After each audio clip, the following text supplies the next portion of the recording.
బిందువు బిందువు ఒక స్థానాన్ని సూచిస్తుంది.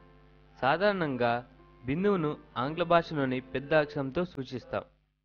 ఉదాహరణకి ఆంధ్రప్రదేశ్ రాష్ట్రపటంలో హైదరాబాద్ స్థానాన్ని మనొక బిందువుతో సూచిస్తాం.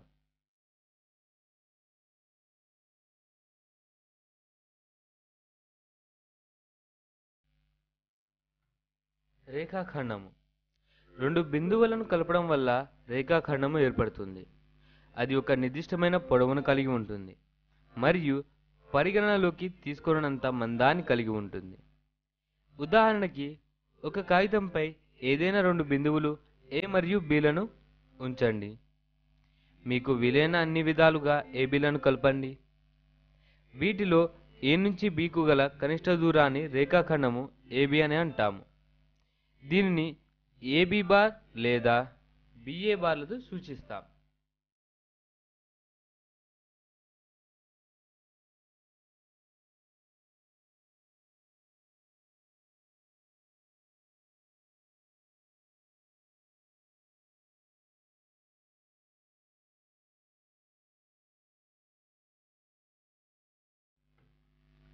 సరళ రేఖ ఒక రేఖాఖండం యొక్క రెండు చివరి బిందువుల వైపు అనంతంగా పొడిగించడం వల్ల రేఖ ఏర్పడుతుంది. దీనిని సరళ రేఖ అంటారు. అనంతంగా రేఖాఖండాన్ని పొడిగించలేము కాబట్టి రేఖాఖండానికి ఇరువైపులా రెండు బాణం గుర్తులు ఉంచుతాం. ఒక సరళ రేఖను ఏబిగా వ్రాయవచ్చు. అదేవిధంగా సరళ రేఖలను ఆంగ్ల చిన్న అక్షరాలతో సూచించవచ్చు.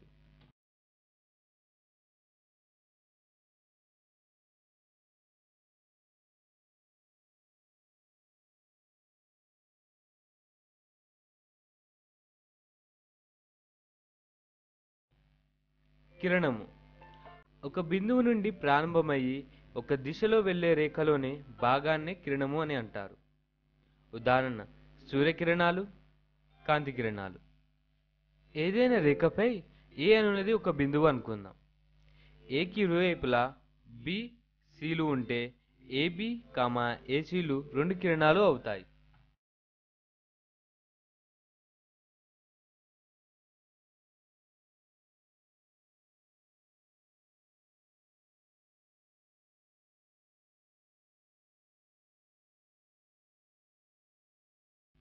వక్రము పెన్సిల్ కొనను ఎత్తకుండా గీసిన ఏదైనా పటాన్ని సాధారణంగా వక్రము అని అంటాము.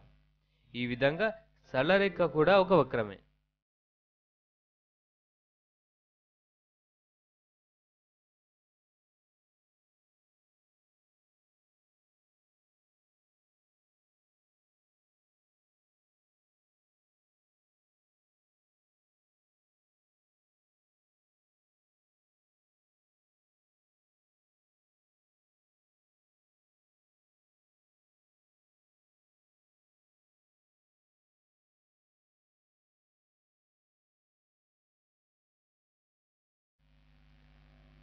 సరళ వక్రము ఒక వక్రము దానినదే దాటనిచో అది సరళ వక్రమగును.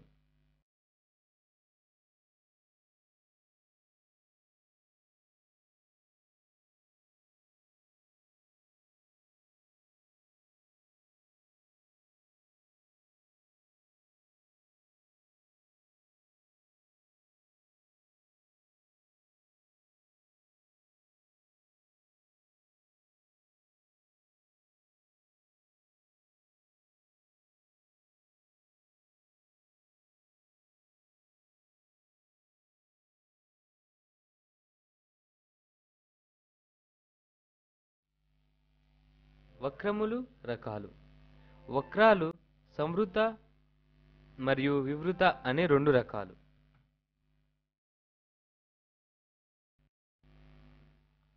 కోణము ఒక ఉమ్మడి బిందువు నుండి ప్రారంభమైన రెండు విభిన్న కిరణాలు కోణాన్ని ఏర్పరుస్తాయి.